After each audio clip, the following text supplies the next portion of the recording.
Huy, August 24 na. Huy, August 24 na.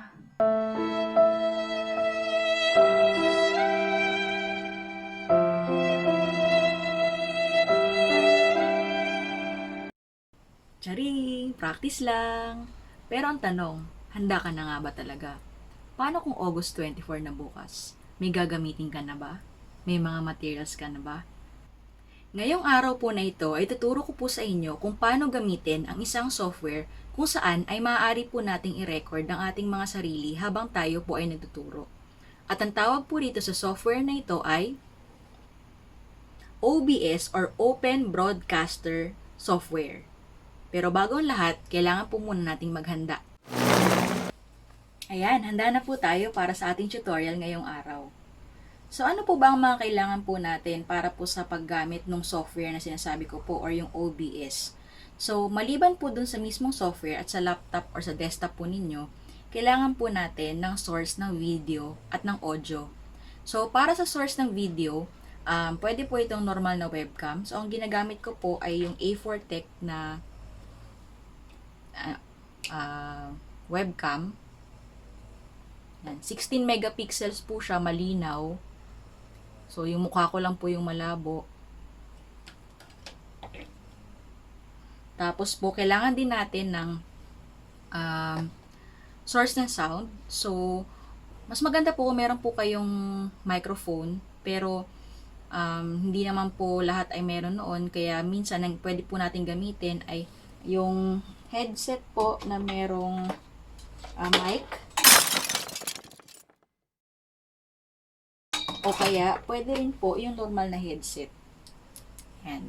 So, para ma-record po yung ating mga sinasabi. Okay? Tara na po, mag-start na po tayo.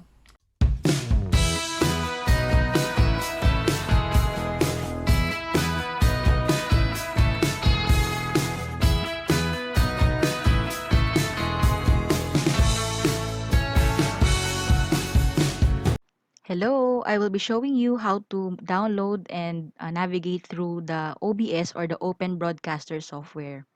So first in Google, you have to type Open Broadcaster software. So click this and then makita po natin dito na the Open Broadcaster software is free and an open source software. So ibig sabihin po, hindi po natin kailangan magbayad dito. And then you click this if you're using Windows. And then if you're using Mac, please click this. So ayan po, na-download ko na siya kanina. And then after downloading it, lalabas siya sa downloads po ninyo. So ito po siya. Okay? And then after that, may install na po siya sa inyong laptop. So ano pong itsura ng kanyang program? So ito po, pinutin lang po natin.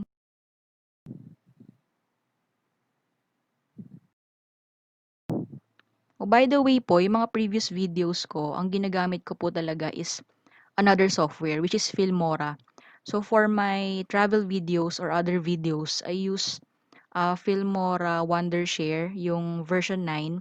And for yung sa ito po, yung nire-record yung mukha, I use Filmora Screen. Kaya lang medyo nagkaka-problem ako sa Filmora Screen.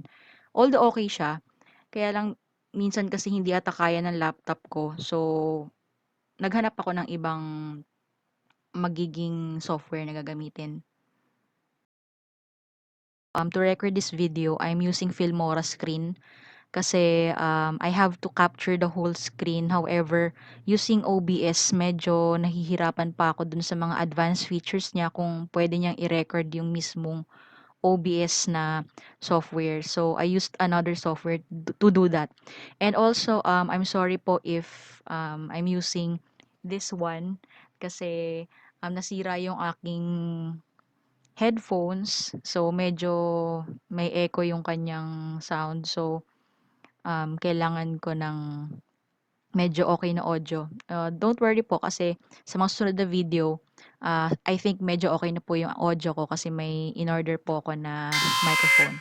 So anyway, back to OBS. So, the first thing that you have to do here is to set up your sources. Paano po natin isi-set up yung ating sources? Dito po, sa part na to, dito natin makikita yung ating screen. First, set up po muna natin yung ating sound. So, saan po natin makikita yon? So, you add audio input capture and then click OK. Dito tayo sa create new, audio input capture. Pwede po natin palitan yung name. Kayo po bahala dyan. And then, yan, pipili po tayo dun sa mga available na microphones. So, in my case, I will use the laptop audio kasi yun lang po ang meron tayo ngayon. And then, click OK. And then, I can also add the video capture device. However, since I'm also using this A4 Tech video or webcam in Filmora screen, I have to turn it off for a while for Filmora screen. Okay, so wait. A few moments later. Ayan, so we are back here in OBS. So makikita po natin na we have already set up our audio input capture and gumagalaw po yung green bar dito, meaning meron po siyang nakukuha na sound. And then, next we have to add the video. So, click plus sign and then video capture device. So, ito po, we can retain video capture device or we can rename it to whatever we want. So, for example, I rename it to webcam. Then, click OK. And then, it would choose the default device you have in your laptop. So, for my case, I set up the A4 Tech USB 2.0 camera. Click OK. And then, as we can see here, lalabas na po yung aking picture. So, pwede po natin igalaw yan. Gusto natin ilagay sa gitna, sa gilid, kung saan nyo po gustong ilagay. Gusto nyo po liitan, pwede rin po. Ayan. Kung gusto nyo rin po, nalakihan po yung mukha ninyo kasi ayaw nyo naman po na makita yung PowerPoint nyo. Gusto nyo kayo lang makita. Ayan po, pwede rin po yan. For my case, gagawin ko po siya sa gilid para hindi kitang-kita yung oily face. Tapos po, yung next po nating pipiliin is yung PowerPoint po na gusto natin i-project. Kasi usually naman po sa teaching, ang pinapakita po natin is PowerPoint presentation.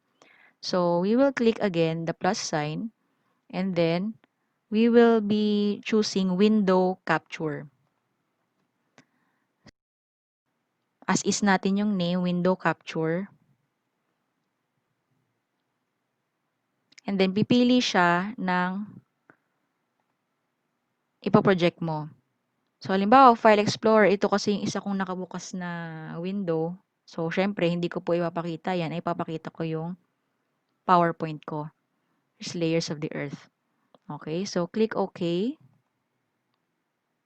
So, pwede rin natin siyang lakihan, pero hindi siya match dun sa screen natin. So, ang gagawin ko, right-click, transform, and then fit to screen. O yan, nawala ako. Anong gagawin natin? So, kapag ganyan, ang gagawin lang po natin, babalik tayo dito sa sources. Si webcam, iibabaw ko kay window capture.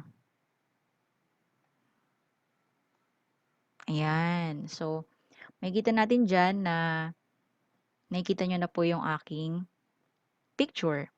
So, paano po tayo magpe-present? Ito pong PowerPoint, aayusin po muna natin yung kanyang settings. Kasi kapag po nag-slideshow po tayo rito, ang mangyayari, mawawala po yung video na ginagawa po natin. Kasi malilito po siya, hindi niya makaka-capture yung mismong slideshow. So, ang gagawin po natin, iti-tweak lang po natin yung settings dito. So, click slideshow. And then, set up slideshow. Tapos, ang default po niya is presented by a speaker sa full screen. So, ang papalit po natin is browsed by an individual window. Then, click OK. So, yan, naka-set up na po tayo dyan. Try po natin na i-record po yung video. To start recording, we have to click the start recording button here. So, makikita po natin sa itaas, start streaming. So, yan din po, pipindutin nyo rin po siya kung gusto nyo siyang i-play online.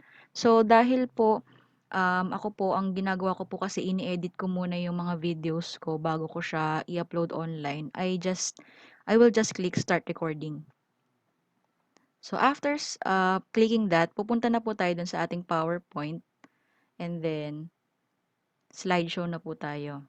For example, good morning, class. Our lesson for today is about the layers of the Earth.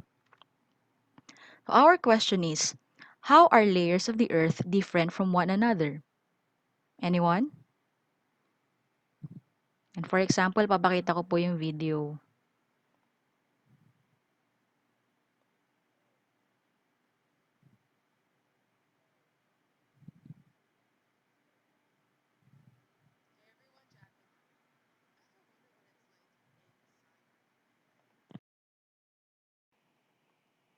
If you are done with your discussion, you can stop recording.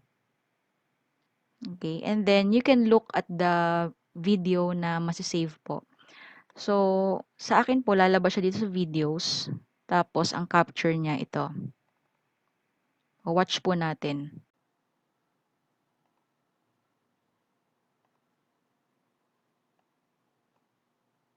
Punta na po tayo dun sa ating PowerPoint.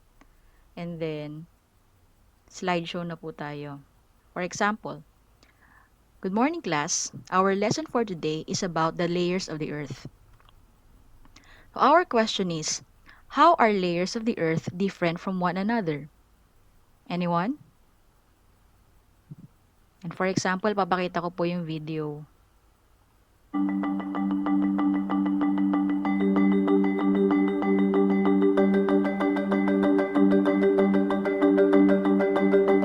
Hey everyone, Jacqueline Howard here. Ever wonder what it's like inside our planet? Good morning, class. Our lesson for today is about the layers of the Earth. Our question is, how are layers of the Earth different from one another? Anyone? And for example, papakita ko po yung video.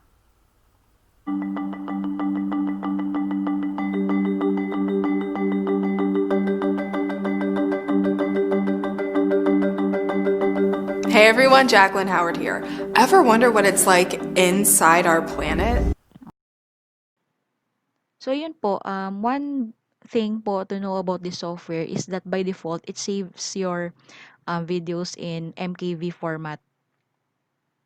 Pwede naman pong palitan niya ng MP4 kasi MKV hindi po siya ganun ka-readable sa lahat ng devices, halimbawa sa mga TV. But then, dito po natin siya pwedeng palitan. File, settings, and then output. Tapos dito po sa recording format. So, dyan nyo po siya pwedeng palitan. So, yun lamang po. Sana po ay nagustuhan nyo po ang video na ito. So, please like and also please subscribe to my channel so that you will be notified whenever I have new videos po. Maraming salamat. Bye-bye.